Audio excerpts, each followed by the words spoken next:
Estamos de olho no cenário internacional, porque pelo segundo dia consecutivo, os Estados Unidos lançaram ataques contra a região sul do Irã. A ofensiva veio depois do presidente Donald Trump considerar o cessar-fogo entre os países como encerrado. O editor de internacional da Jovem Pan, Fabrício Naisky, acompanhando desde cedo todos os desdobramentos.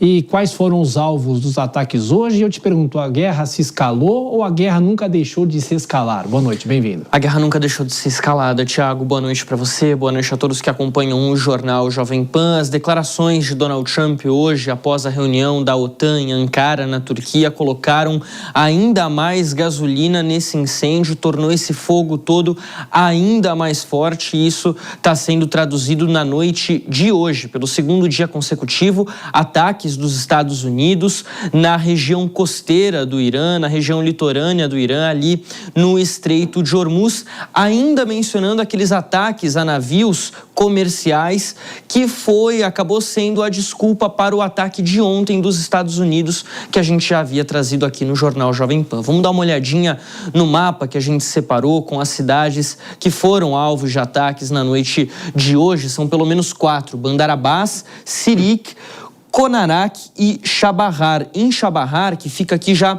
um pouquinho mais em direção ao Oceano Índico, a eletricidade caiu, a energia elétrica chegou a cair, segundo a agência IRNA, está sendo restabelecida aos poucos. Mas aqui em cima, Bandar Abbas e Sirik é uma repetição do que a gente já havia visto ontem, ou seja, o Comando Central dos Estados Unidos não especificou exatamente quais são os alvos, mas dá para supor que a ideia é a mesma de ontem: locais de lançamentos de mísseis, de monitoramento do litoral iraniano, de radares, esse tipo de instalação que existe espalhadas pelo litoral iraniano. Essa que é a grande questão aqui no momento.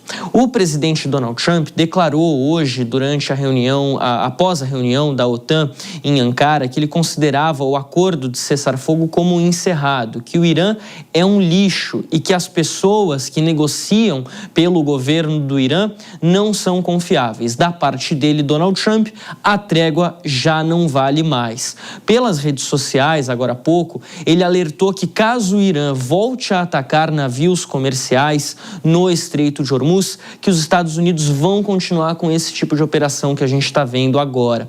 Ou seja, embora ele não tenha dado um indicativo de que haverá um retorno à guerra em larga escala, ele deixa todo o exército, todas as Forças Armadas norte-americanas de prontidão mobilizadas para esse tipo de operação.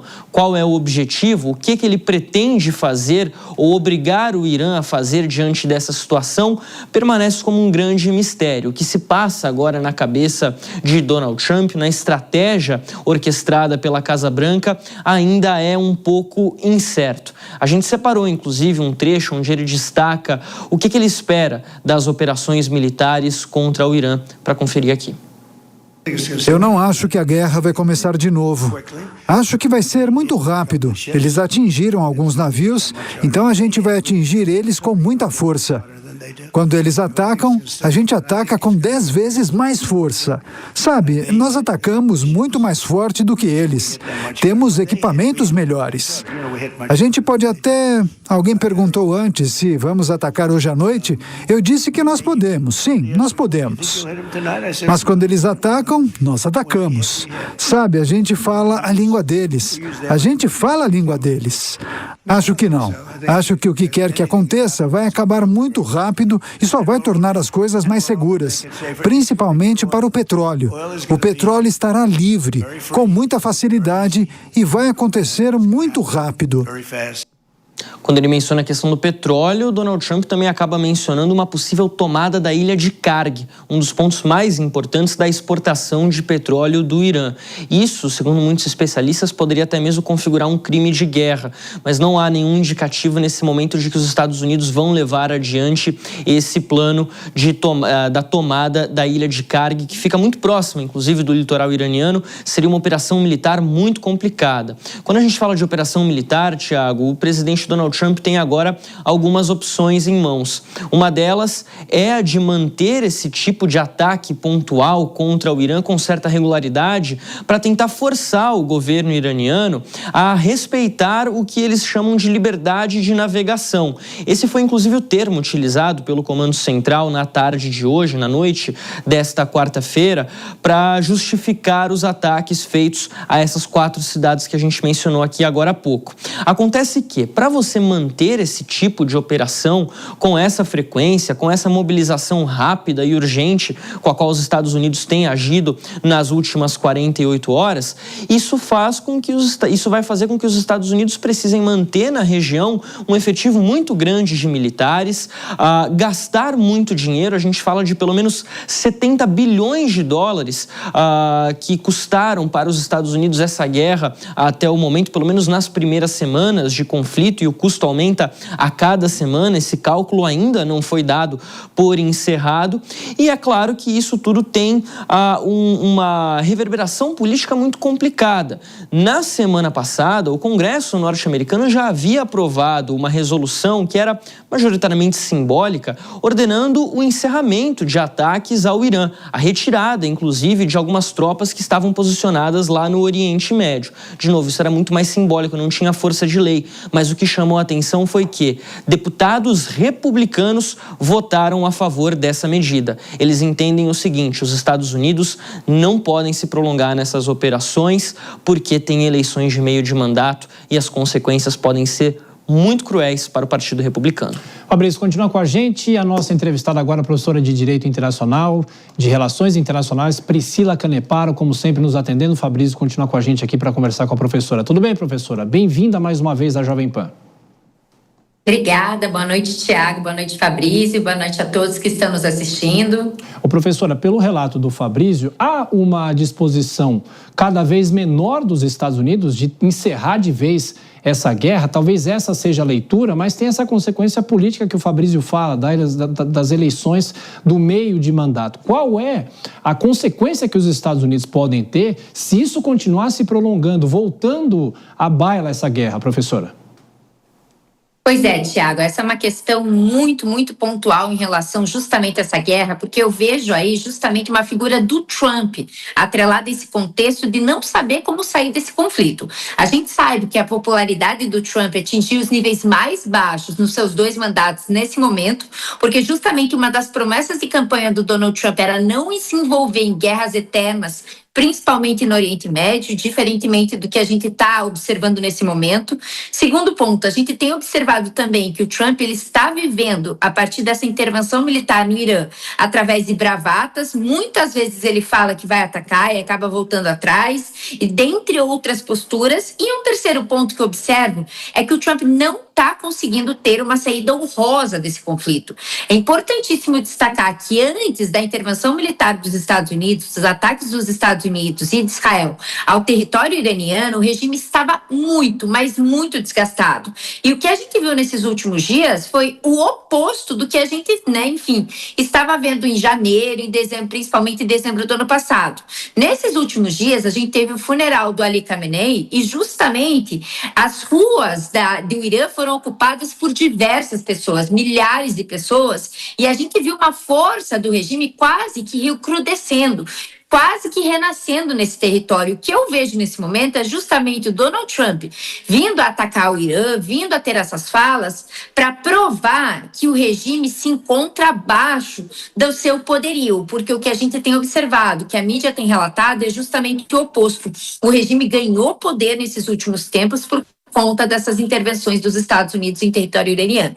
E é muito difícil a gente observar as próximas ações do Donald Trump, porque a gente vê, inclusive nas suas falas, que é um vai e vem. Ele fala em um momento que não vai fazer mais intervenções militares no Irã, que eles já estão acabados, mas em outro momento ele fala que eles não querem negociar, que não vão sentar à mesa de negociação com os ayatollahs, porque de fato aquele regime dos ayatollahs é um regime totalmente fracassado, é um regime que é um lixo. Então a gente não sabe muito bem o que o Donald Trump quer com essa nova intervenção. Eu avalio que justamente ele está medindo poder com esses últimos dias em relação ao funeral que acampou diversas, milhares de pessoas às ruas de Teherã e de outras cidades importantes, justamente para falar, o regime está forte, mas eu tenho mais força do que eles ainda. Fabrício? Professora, boa noite. O Estreito de Hormuz, a gente sabe, é uma região muito importante para o mercado de energia internacional e o Irã tem esse poder em mãos a partir de agora de abrir ou fechar o Estreito de Hormuz como bem entender. Agora, existe a possibilidade do mercado internacional se adaptar a essa situação, ou seja, permanecer o status quo ali na região entre Irã e Estados Unidos e o resto do mundo encontrar uma saída? Fabrício, vamos para uma leitura política e econômica, né? A política que o Irã se deu conta que ele tem uma carta trunfo nas mangas, que é justamente o Estreito de Hormuz. O Irã sempre ameaçou fechar esse estreito se porventura alguma ação militar ou alguma ação política incorresse a ponto de colocar em quebra a sua soberania.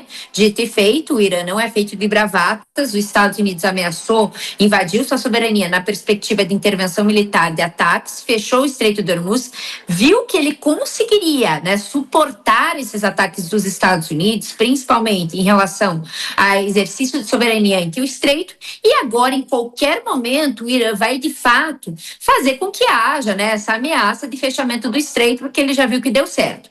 Agora, partindo para uma perspectiva econômica, existem 2 pontos aqui importantes. Primeiro, o status quo não vai voltar, porque a gente precisa entender que, nesse momento, o Irã, vendo que esse é um grande ativo, ele vai começar a cobrar um pagamento justamente de uma tarifa, de uma taxa ou de qualquer outro nome que o Irã dê, porque ele sabe muito bem que os navios vão acabar pagando, porque precisa passar justamente por esse estreito para abastecer o mercado internacional com o petróleo.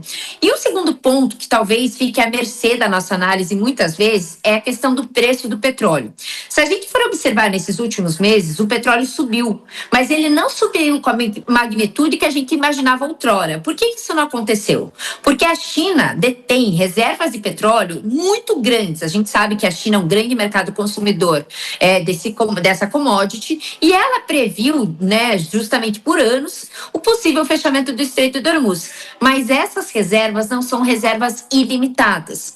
Quando a gente começar a ver que essas reservas estão esgotando no contexto chinês, aí sim a gente vai ver um aumento substancial do preço do petróleo, do barril do petróleo no mercado internacional. E, por consequência, eu acho muito difícil o retorno do status quo. Acho, inclusive, eu vejo um cenário muito mais pessimista pela frente se esses fechamentos se tornarem uma constante, do que, de fato, uma facilidade em retornar ao que era antes, justamente, dessa intervenção militar dos Estados Unidos no Irã. Professora Priscila Calepar, de Relações Internacionais e também Direito Internacional, obrigado mais uma vez pela análise aqui na Jovem Pan. Volto sempre, estaremos de olho, claro, nos desdobramentos. Até.